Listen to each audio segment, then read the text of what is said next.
Divine Constitution of Moorish America. The Grand Sheik and the Chairman of Moorish America are empowered to make a law and enforce laws with the assistance of the Prophet and the Grand Body of Moorish America. The Assistant Grand Sheik is to assist the Grand Sheik in all affairs if he lives according to love, truth, peace, freedom, and justice, and it is known before the citizens of Moorish America.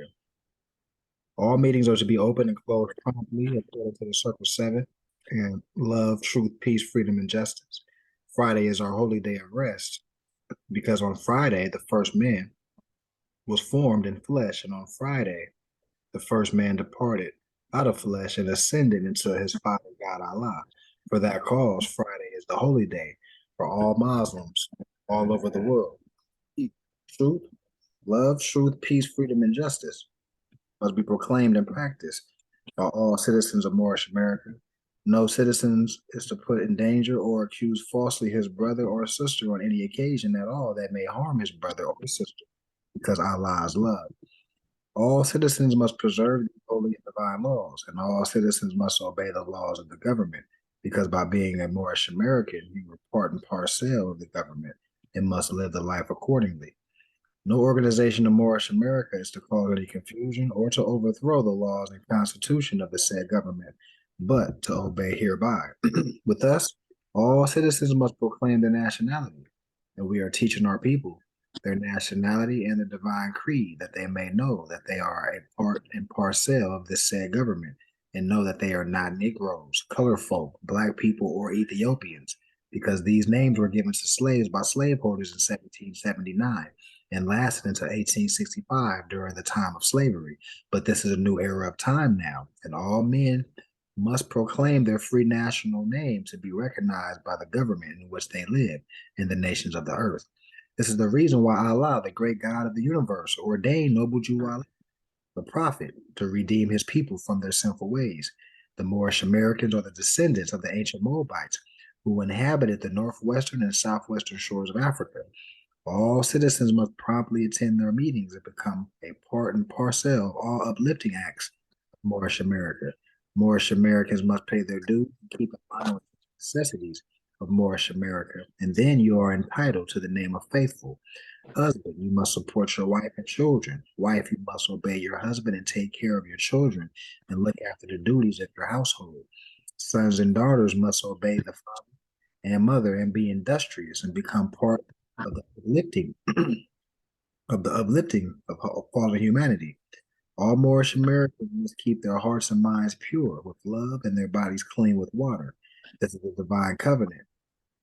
This divine covenant is from your holy prophet, Noble Jew Ali, through the guidance of his father God Allah. Islam. Islam. To be proclaimed in every meeting. I am glad to know that I have a few faithful Moors amongst you all, and I desire for them to know the truth and the divine truth.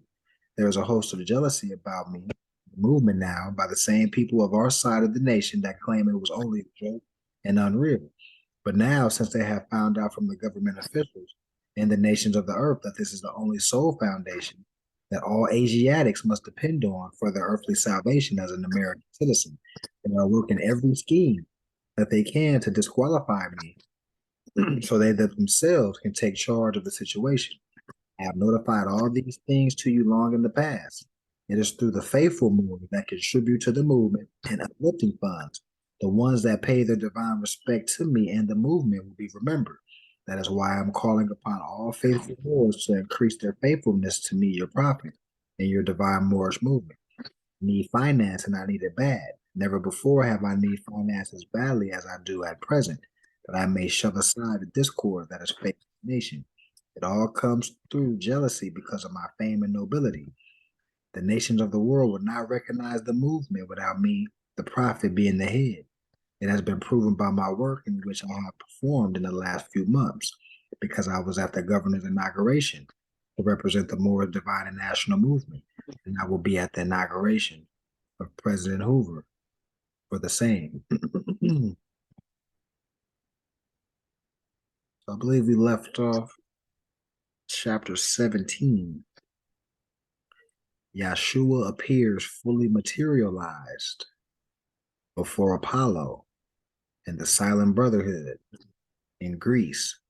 appears to Claudia, and Juliet on the Tiber near Rome appears to the priests in the Egyptian temples of Neapolis. So that's the heading of this chapter. So Apollo, with the silent brotherhood of the Greeks, was sitting in Delphian Grove. The oracle had spoken loud and long. The priests were in the sanctuary, and as they looked, the oracle became a blaze of light. It seemed to be on fire and all consumed. The priests were filled with fear. They said, "A great disaster is to come. Our gods are mad. They have destroyed our oracle."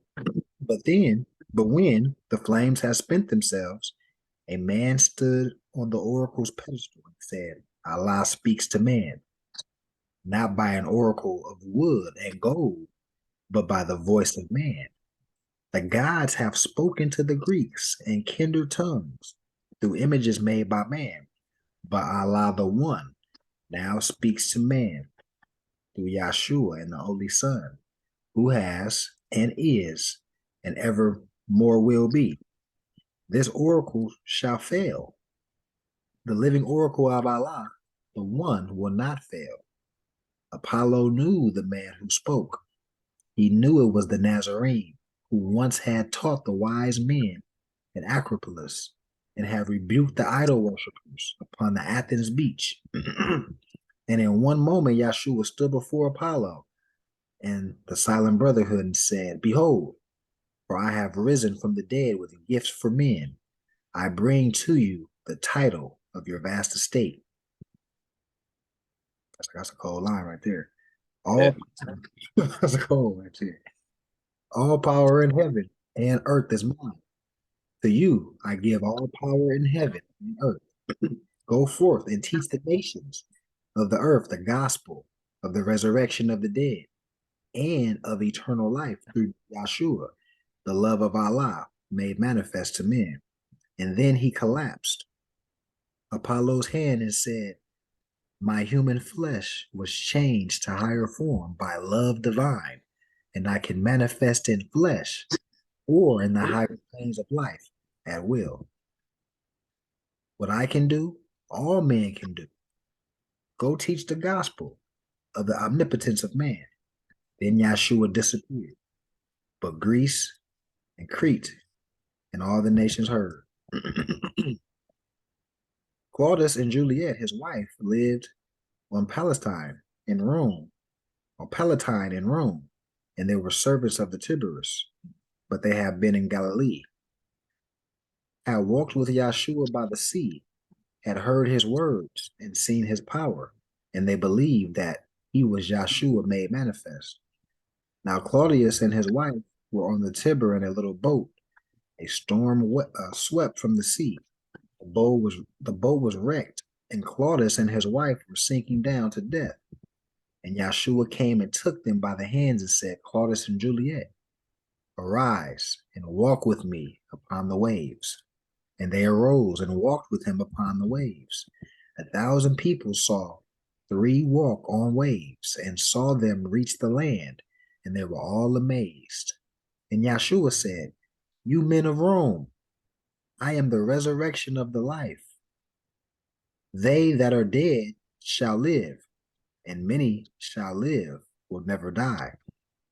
By mouth of gods and demigods, Allah spoke it to your fathers long ago, but now he speaks to you through perfect man. He sent his son, Yahshua, in human flesh to save the world. And as I lifted from the watery grave and saved these servants of Tiberius, so Yahshua will lift the sons and daughters of the human race. Yeah, every one of them from darkness and from graves of carnal things to light and everlasting life. I am the manifest of love raised from the dead. Behold my hands, my feet, my side, which carnal men have pierced. Claudius and Juliet, whom I have saved from death, are my ambassadors to Rome, and they will point the way and preach the gospel of the holy breath resurrection of the dead. And that was all he said. But Rome and all of Italy heard. The priests of Heliopolis were in their temple, meant to celebrate the resurrection of their brother Nazarite. They knew that he had risen from the dead. The Nazarite appeared and stood upon the sacred pedestal on which no man had ever stood. This was an honor that had been reserved for him who would demonstrate the resurrection of the dead. And Yahshua was the first of all the human race to demonstrate the resurrection of the dead. When Yahshua stood upon the sacred pedestal, the master stood and said, "All hail." The great bells of the temple rang, and all the temple was ablaze with light. And Yahshua said, "Honor to the masters of this temple of the sun." In flesh of man, there is the essence of the resurrection of the dead. That's heavy. In flesh of man, there is the essence of the resurrection of the dead. This essence, quickened by the holy breath or truth, will raise the substance of the body to a higher tone and make it like the substance of the bodies of the flames above, which human eyes cannot behold. There is a holy ministry of death. The essence of the body cannot be quickened by the holy breath until the fix is solved. Body must disintegrate, and this is death. And then upon these pliant substances, Allah breathes, just as he breathed upon the chaos of the deep when worlds were formed. And life springs forth from death. The carnal form is changed to form divine. The will of man makes possible the action of the holy breath.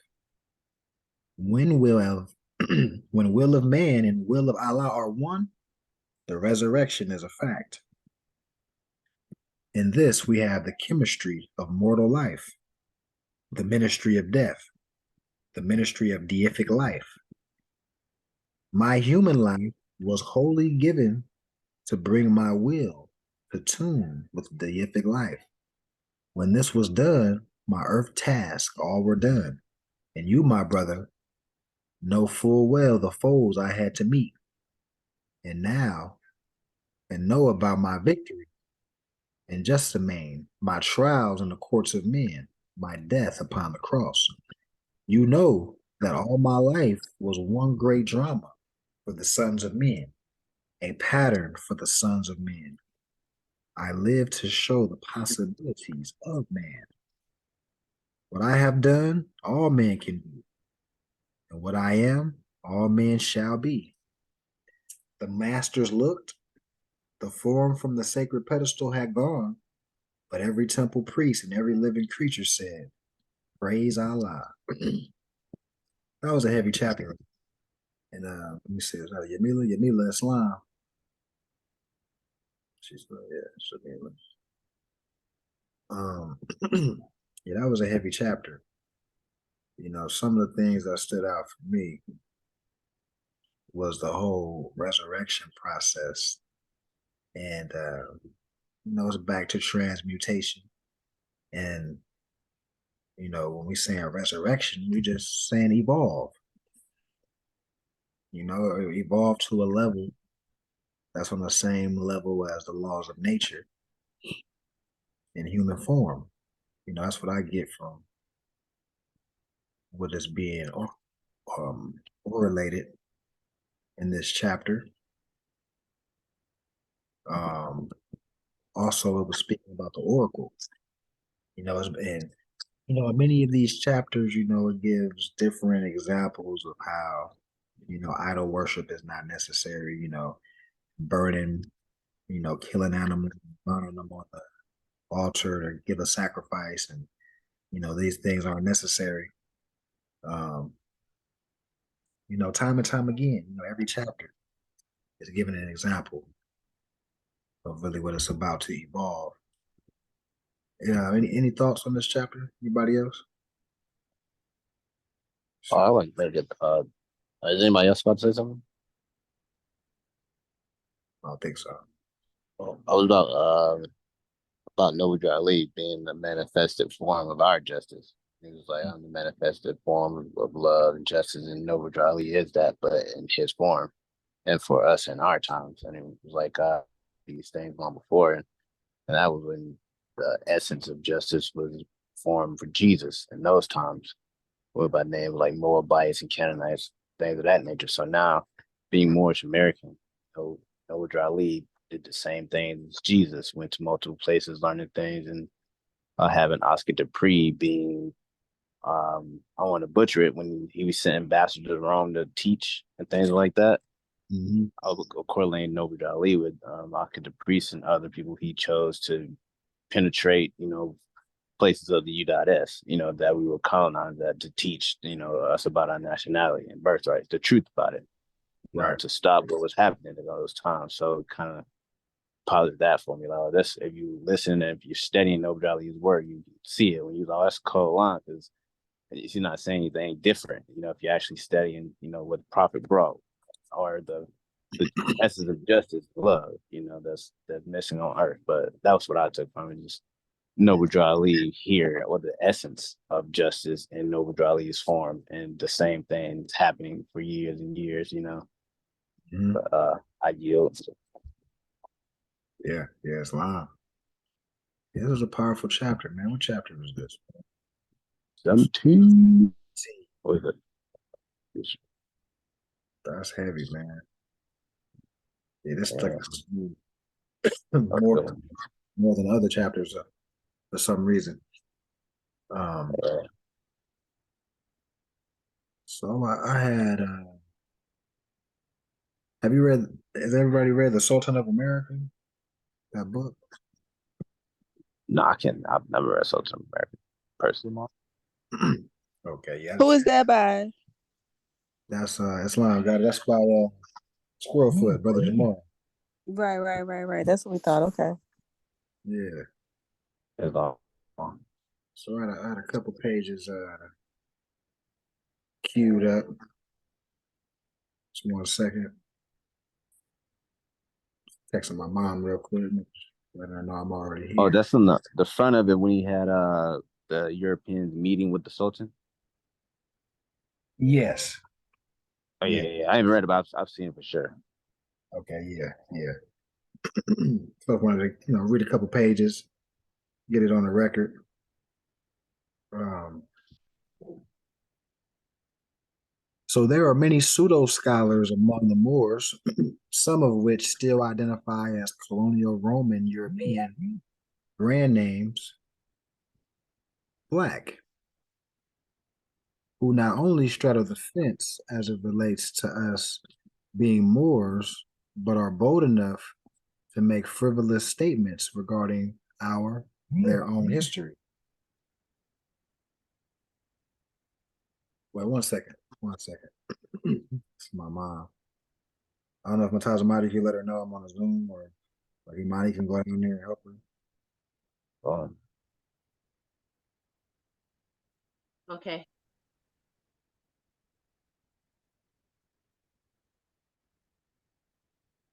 All right. So there are many pseudo scholars among the Moors, some of which still identify as colonial Roman brand name black, who not only straddle the fence as it relates to us being Moors, but are bold enough to make frivolous statements regarding our or their history. Some of the foolishness I've heard spew out of the mouths of people who obviously never read about our history is the alleged claim that there are no treaties prior to 1787 that link to the Sultan and the Moors having jurisdiction in America. They will also claim that there is no Moorish treaty with the United States prior to 1787. That much is true, only for the simple fact. Okay, let me mute. Let me see.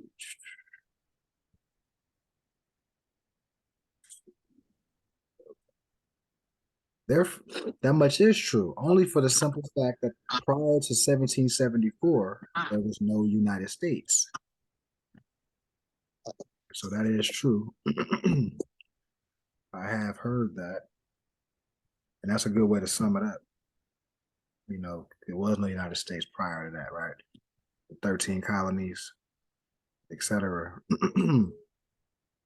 Therefore, the treaty with our Sultan and the United States prior to their independence, lay within the diplomatic intercourse and correspondence with the individual and separate Christian powers or European crowns, right? So, before there was a Sultan entered into the treaty with the United States, our Sultan interfaced with the crown of England, Netherlands, the Dutch, etc., right? Upon ancillary research and cross-referencing into the topic of the establishments of Anglo-European colonies in America or Morocco, North America, Northwest Africa, etc., one will find that the dark-skinned Moors from 711 to the 18th and 19th century were trafficking pale-skinned European Slavs into slavery or slavery, I guess. Slavery would be more proper, right? This traffic and piracy was not merely confined to the area commonly and erroneously known to as the Mediterranean Sea or Iberian Peninsula. So it wasn't just in that area, but was well established across the Atlantic Ocean, also known as the Mediterranean. These piracy attacks were also not the independent actions of individual mercenaries. So it wasn't just Moors renegading, how they promote. This is organized government. And, one nation didn't live up to certain things, didn't pay tribute, wasn't living up to the covenant of what was established between the two nations, our nation and the modern European nations. So therefore, their ships were raided and confiscated, different things like that. They were attacks made by Moorish fleet against various European countries for diplomatic purposes, such as punishment for not answering diplomatic correspondences, punishment for not paying tribute, counterattacks for commercial, political, and geographic control, and the like. If you conduct a comparative analysis among these books, so here are a list of books where you can dive deeper into that subject. We have the Papers of Thomas Jefferson by Julian Boyd. We have Thomas Barclay, Consul in France, Diplomat in Barbary by Priscilla H. Roberts. All right. We have Secret Journals of the Congress of the Confederation dealing with foreign affairs. We have White Slaves, African Masters by Paul Beepler. We have Christian Slavs and Muslim Masters. White Slavery or Slavery in the Mediterranean, the Barbary Coast in Italy from 1500s to 1800 by Robert C. Davis. Once again, these are all books that dive into a different angle of how Moors had Slavs in the position of the modern European, how they were not in power. They were in a subsidiary position or inferior position, rather. We have a book called White Cargo, Forgotten History of Britain's White Slavs in America by Don Jordan and Michael Walsh. We have They Were White and They Were Slavs, The Untold Story of the Enslavement of Whites in Early America by Michael A. Hoffman II. We have The Crescent Obscured, The United States and the Muslim World from 1776 to 1815 by Robert J. Allison. Of course, we got The Golden Age of the Moor by Ivan Van Sertima. Of course, we have When Rocks Cry Out by Horace Butler. Of course, we have The African Presence in Ancient America. They Came Before Columbus by Ivan Van Sertima. Of course, we have Are You Confused About Law by Jamal Talib Abdullah Bey. We have The Stolen Legacy, dealing with the Greek philosophy is stolen, Egyptian philosophy by George G.M. James. We have Moors and Masonry. And we have Moorish Dominions by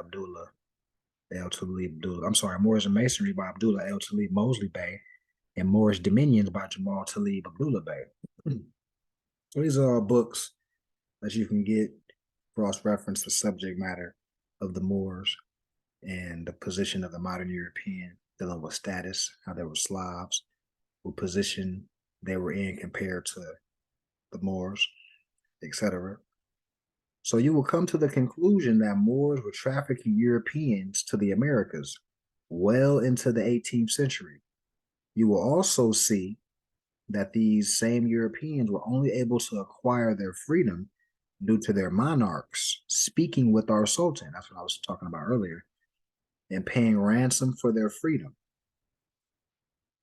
So when we're talking about monarchs, we're talking about the kings and queens of these European state bodies.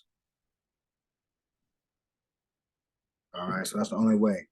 So this corresponded then resulted in the respective monarchs issuing a commercial charter to the previously enslaved Europeans on America to establish a colony for free trade, as stipulated in the treaty with our Sultan. You will also see that during the early settlement and independence period of the 13 United States, they had no navy, their merchant ships were being taken by Moors, and the main topic of the Congress of the United States was millions for defense and not a cent for tribute to the Moors. So that, that was Thomas Jefferson's ulterior motive. This clearly indicates that the 13 United Colony States or colonial states, up until its independence from its crown and prior, had no tangible means to traffic any Africans or Moors from Africa to the Americas. So that's another thing that gets blown up, is once you get the context of the history, you'll see it was impossible for the crew that's saying that they did the transatlantic slave trade, because the crew that's saying that they did that was in an inferior position to the Sultan, and they didn't even have a navy. So that means if they didn't have a navy, they didn't have boats, and if they didn't have boats, they wasn't doing no slave trading. So the word Mediterranean means Middle Earth, what lays between or in the middle of the continent of Asia Sol or Asia Minor or modern day Alkebulan or Africa. In the Americas or Amexem is the Atlantic Ocean. Both Asia Minor and Amexem are continents or land masses, i.e. Earth. Therefore, the middle of both parcels of Earth is referred to as Middle Earth or Mediterranean. Simply put, when you hear the words or phrases transatlantic slave trade or Barbary slave trade, Barbary corsairs or Barbary pirates, and the connection to the Mediterranean or Iberian Peninsula, don't think white people transporting black people to the Americas. Think the story of so-called white people transporting black people to the Americas, stolen from the Moors and told in reverse to portray the Europeans as a world power since the medieval period, which they were not. It is also important to note that the words Muslim, Saracen, Turk, Moor, Muslim, Phoenician, Olmec, Indian, Black, Ottoman, Arab, and others were used to identify Moors, although words such as Indian and Black are derogatory. Likewise, words like Christian, Anglo, European, Slav, infidels, and other words were used to identify pale-skinned Europeans. Although, according to law, white does not mean Caucasian, Aryan race, or Indo-European races, pursuant to the Black's Law Dictionary, 4th edition. Also note that the word Algeria means the islands and relate to the Pirates of the Caribbean. Cross-reference the Disney movie and how Jack Sparrow was really Jack Ward, also known as Birdie, John Ward, and Yusuf Reyes. Captain Barbossa was really the Moorish Emir or Admiral Khaireddin Barbossa or Barbaros Khaireddin Pasha, born Khazir or Kadir. And he's also known, that's also the guy on Snoopy, the Red Baron, the brother with the red beard.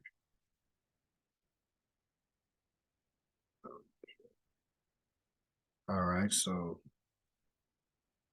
transitioning to the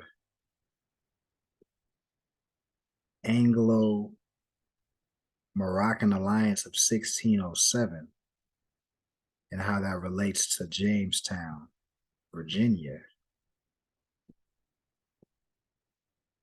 The Anglo-Moroccan alliance was established at the end of the 16th century and the early 1700s. Can everybody see this page? I got like a little. Everybody can still see the screen, right? Everything's straight. Yep. Okay, I got like a little notice, like it was messing up. All right.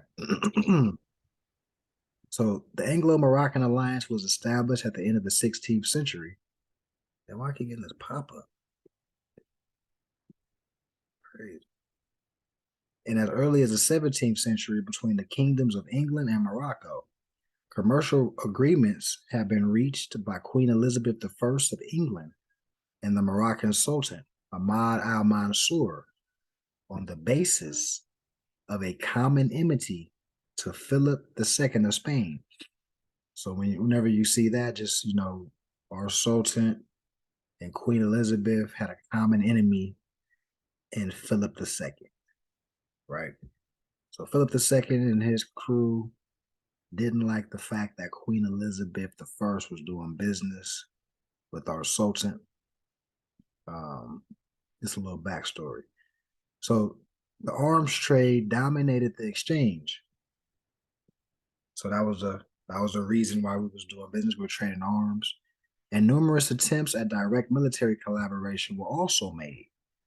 Elizabeth initially reluctant to develop an arms trade with Morocco for fear of criticism by other Christian powers, right? See, so they looked at as outcast. As was communicated to the Sultan in 1577. But we're dealing with 1577. It's always imperative to remember these dates and timelines so you don't get confused when stories like these are told in other books, but they may be calling our people with different terms and stuff like that. As long as you know the timeline, you know the blunt what was going on. So contacts, however, soon developed into a political alliance as a result of further diplomatic exchange between Elizabeth I and Sultan Ahmad al-Mansur after the defeat of Portugal in the Battle of Alcir, Quibir in 1578. So transitioning to the Anglo-Spanish War. Relations intensified with the acclamation of Philip II of Spain as King of Portugal in 1580, and the advent or arrival of the Anglo-Spanish War in 1585. In 1581, Elizabeth authorized the exploration of naval-grade timber to Morocco in exchange for saltpeter, or saltpeter, a necessary ingredient in gunpowder. The establishment of the Barbary Company in 1585 further gave England a monopoly on Moroccan trade for 12 years. In 1585 to 1588. So before I go on, just keep in mind, like, remember when we're talking to our people that are just waking up and we're establishing in an intellectual matter different reference points to let them know that, Morocco was way before 1956. Because clearly you see a diplomatic relationship with a Sultan of Morocco and Queen Elizabeth in the 1580s, right? So you want to keep that in mind in the context that there was an alliance, it was different natural resources being traded. And based on that alliance, the Moroccan American Sultan allowed Jamestown to be erected as a space on the eastern seaboard of North America for people that were sent to jail, crooks, thieves, they call them Quakers, vagabonds, pilgrims, etc. Based on our higher ups, as a sultan, and their higher ups as the Queen of England, and her successor, which we know is King James, Queen Elizabeth's successor, and that's where you get Jamestown. So based on these natural trade and things of that nature, we allowed English subjects to carry out their jail sentence essentially in different colonies, right? Like we have our Sultan and King Louis had a similar diplomatic relationship, and that's how you get Louisiana, right? So this backdrop is important. Exactly, like Quaker oatmeal, right? And the Quaker oatmeal, he still got the little hat on, right? Right, so let me continue here. What you say? No, you said Quaker. I was like, that picture popped in my head because I had oatmeal earlier. And I was like, wait, like Right, oatmeal? right. I was saying you want to be like similar. I was like the oatmeal Quaker? Ah, Right. yeah, what's going on? That's yeah, he's the embodiment of, one of them people that got sent over here based on a relationship with with the man in the Quaker box, his higher up, which was Queen Elizabeth, had a negotiation with our Sultan. And Wow. That's you feel me? Slavic oatmeal, Quaker Slavic oatmeal. I guess all due respect, but Right, right. Quaker Slavic oatmeal. So in 1588, Al-Mansur granted special privileges to English traders. The Battle of the Three Kings was between a deposed Moroccan Sultan Abu Abdullah Muhammad II, in conclusion with the King of Portugal, Sebastian I, against the residing Moorish Sultan Abu Marwan Abd al-Malik I, often simply Abd al-Malik or Muley Admalek.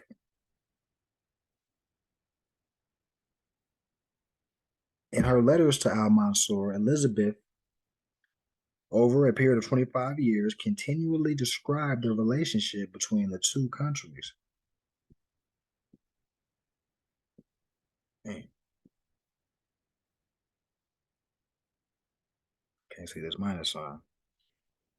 But it's saying something in Latin, which translates to the great friendship and cooperation that still exists between our crowns.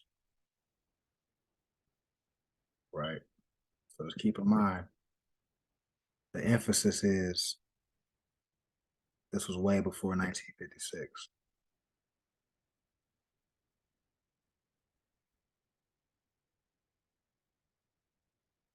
Damn, my screen froze. It's crazy.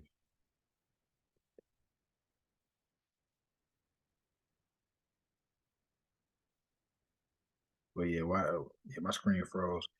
But you can see I gotta refresh it. So it never happened before. Boom. Okay. So Queen Elizabeth described their relationship as a great friendship and cooperation that exists between our crowns and presented herself as your sister and relative according to the law of the crown and the scepter. So this is how serious that Queen Elizabeth and the crew took the allyship or the alliance with our Sultan, because that alliance took them to new heights. Right.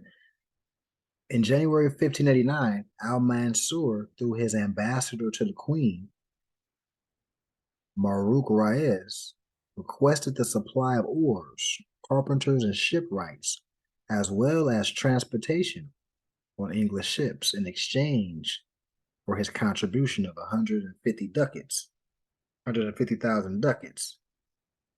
Now it's crazy because ducats. I just heard people talk about that in slang terms. I need my ducats or something like that. But that's interesting how there's nothing new under the sun in these. Let me get the nuggets. You feel me? Yeah. Ducats. And his military help for Anglo-Moroccan expedition against Spain in favor for the Portuguese claimant. He also requested English military assistance in case of a conflict with the neighboring non-Christian countries.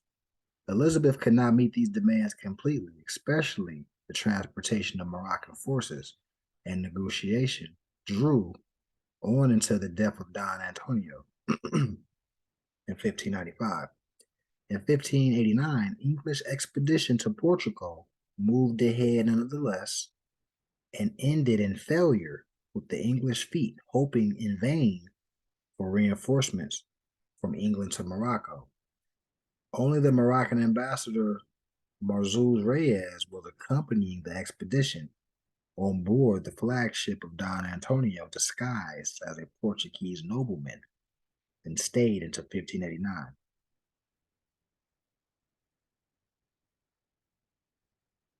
So we have transitioning to Orientalism, Occidentalism, and Anglo-Moroccan alliances in the 16th and 17th century as a case study in historicizing concepts of discourse. So as Elizabeth's England sought security amidst political, religious divisions at home and abroad, it was by no means above cultivating the Moor. The common enmity of Spain encouraged this relationship. Drake's expedition against Lisbon in 1589, for example, was planned in expectation of Moroccan support. Although it was not eventually forthcoming, much to Drake's annoyance. The intelligence of the Fugger merchants suggests Moroccan ships may have aided the English at Cadiz in 1596. The English certainly enjoy rights of supply in Moroccan ports during their ongoing battle with Spain. Despite protracted negotiations, a formal alliance proposed by the Moroccan Sultan, Ahmad al-Mansur, during the back and forth over Don Antonio, was never consummated. The attitude of Elizabeth and her government shows, however, that although novel and often suspicious, a relationship with Morocco fitted into a wider context of diplomatic maneuvering. The English experience encouraged a discourse of worry, respect, and cooperation rather than simply bouncing off hostile prejudices. So this is, once again, just to have in our tool belt, but once again, history and law goes together. So we're going through a historical account, which, for our people that never heard none of this, when you start letting them know, it's gonna open up the door in their mental mind.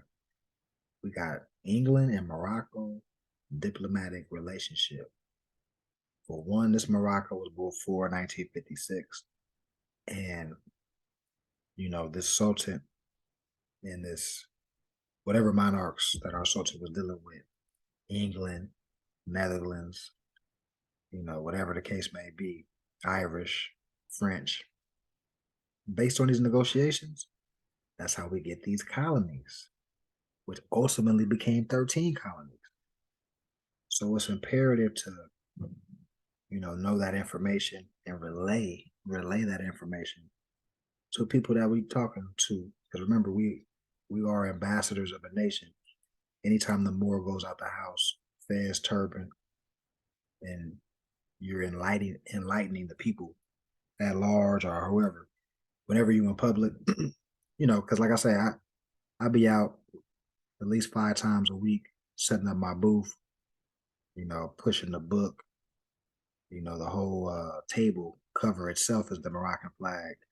So it's going to be a conversational piece, fez and turban on.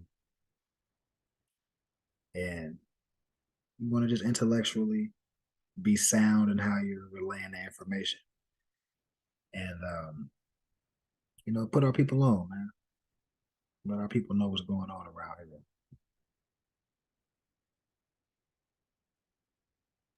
So, What's the most common question you get when you out there coming across our people?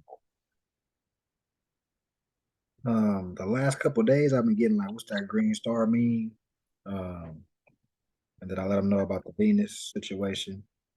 That was eye opening, based on I let them know how Venus is dealing with the love vibration, and that's what the planet Venus does for human beings. The reason why we feel compassion and love and things like that is based on that planet. And another question I get is the same thing with the Morocco situation. Like, isn't Morocco the kingdom over there? So it So, allows it allows me to go into stuff like this. Diplomatic alliances in the 1500s. This is way before the kingdom, and also that kingdoms are within empires. You have an empire, you have multiple kingdoms within the empire. So I let them know that that's still the empire too. it's kind of like state and cities, or corporate states and cities. Right. So kind of with empire and kingdoms. Right. So Yeah, fine. that's all that, and then these questions is that's the best part, man. When they come into you asking questions, it just allows you to go in, man. Yeah, it's like the demonstration strikes the question, being in your attire and all that. Yep. And there's people like international people that internationally travel. They know already. It's just they just didn't know the Moors were in America. They just thinking Moors in Island of Luz, or they call it. They say Spain. So Oh, when I have my book, they're like, "Oh, what's the book about?" They're like, "Oh yeah, I know about the Moors." So I just sum it up, but like, you know what? I'm talking about the Moors in America because when we talk about the Olmecs that got Moroccan headdresses on and things like that. This is BC time, and then I like to always say like the Almoravids or the Almohads is the clan of Moors that left America and went to Al-Andalus, and that now that goes into the space that you know about, or the person in front of me that most people know about the Moors of Spain or Moors of Al-Andalus, right? So I like to connect the dots. Like, yeah, we was in America first, then went over there. And they're like, oh, okay.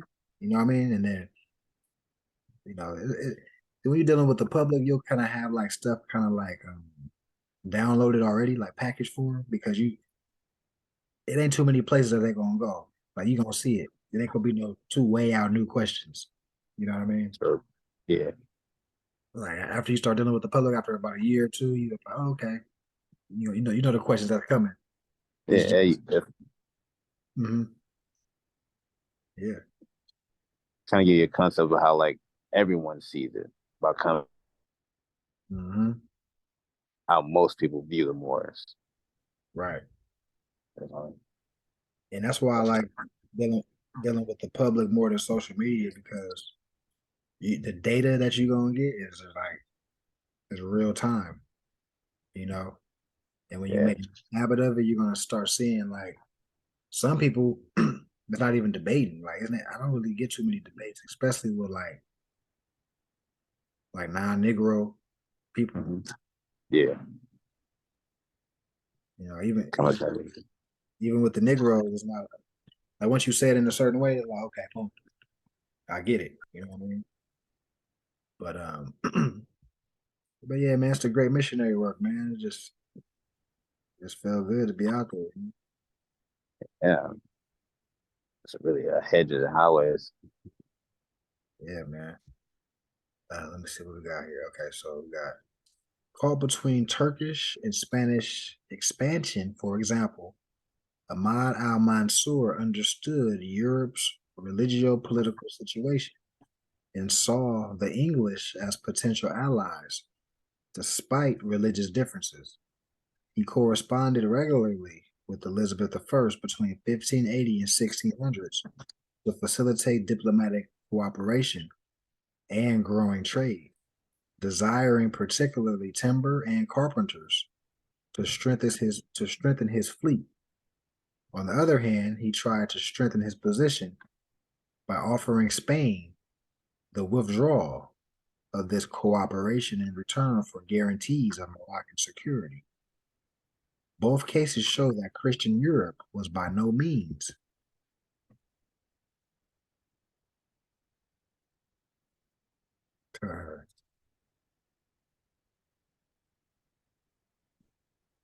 let's see. Let's see how that by no means. What is the next page?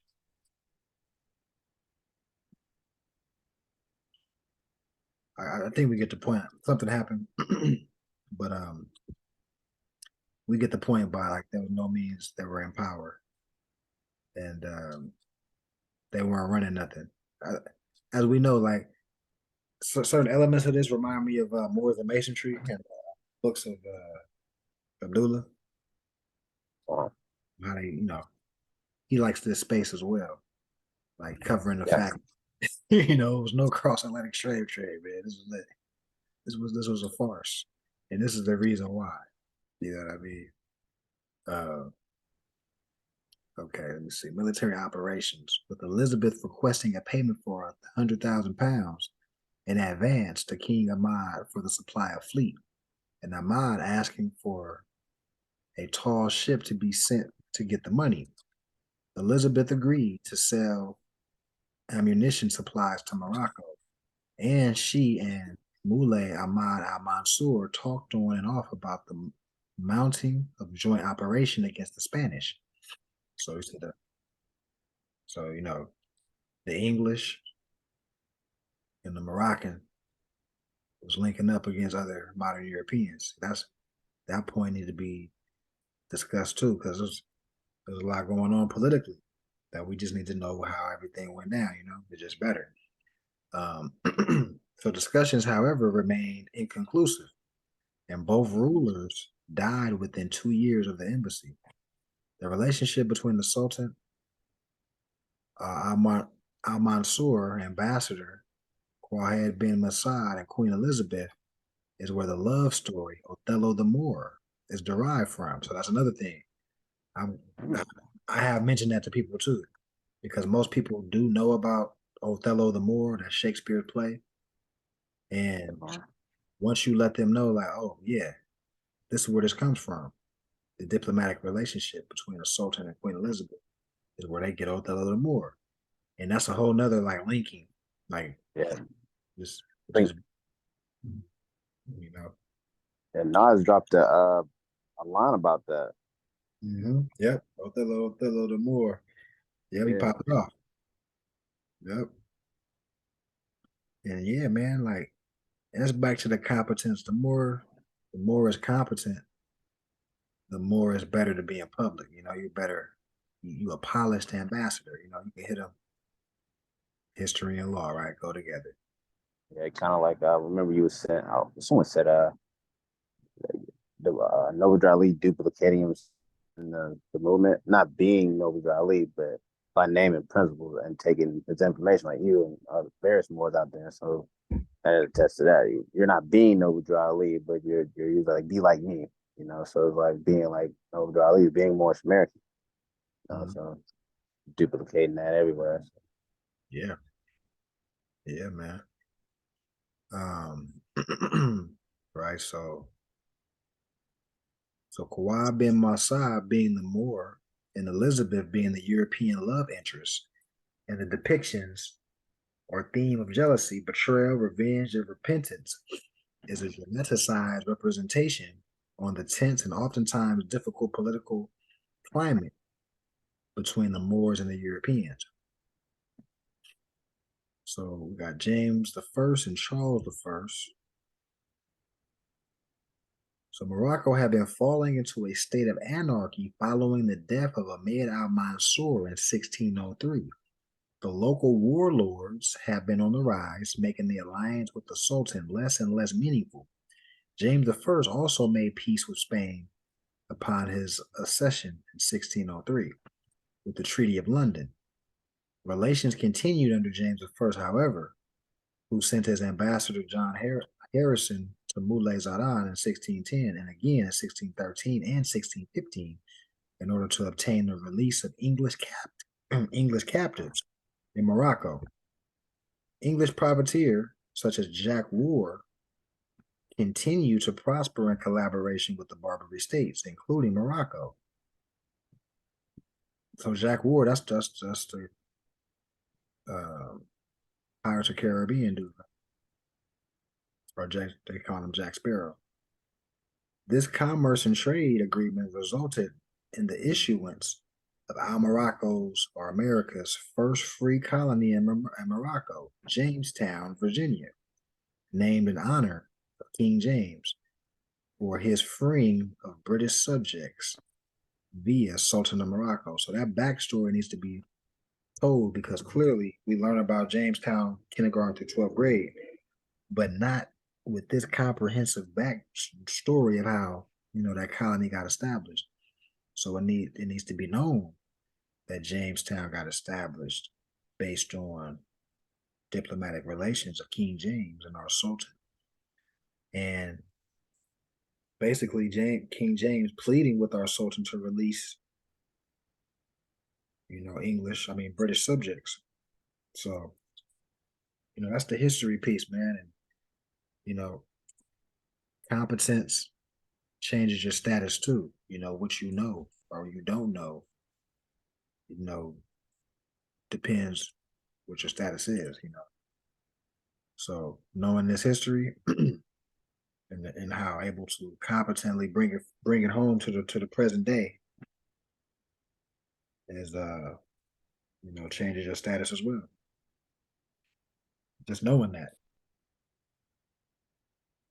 You think about stat, the thing about Act 6 where Noble Ali says Negro, blacks, and colored were given to slaves by slaveholders, and we were talking about Slavics earlier. It was like kind of tells you right there, like who were the original slaveholders. Like someone reads that face service, they think about, you know, slaves, whips, and you know us being like that, but that originally came from Moors, you know, putting the modern Europeans into slavery. So those names, Slavs, were given to Slavs. So we can never ever be Slavidians because we're Moors, the original Slavic holders. Not that's not a take it like gratitude, kind of like someone does something in your family that's not up to par. That's still your family. They did something that was, you know, unethical.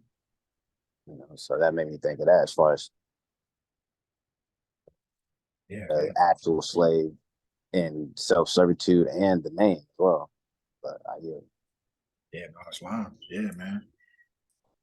Intuitively, you know, things like that just pop out to you, you know. yeah, Start diving in. yeah. I was like, wow, you can never. Those he was talking about Moors. Like, but flat out say that it's like, you know, Moors gave those names to a certain type of people. So that's a nation of people. Can't be that. Yeah, exactly. But yeah, man, I just that's what I had queued up for today, Yeah. man. Try to put it on the record, put this on YouTube and just start just blasting this out to different people that I know, friends and family. And yeah, man. Pretty much it for the holy day, man. Let me turn the recording.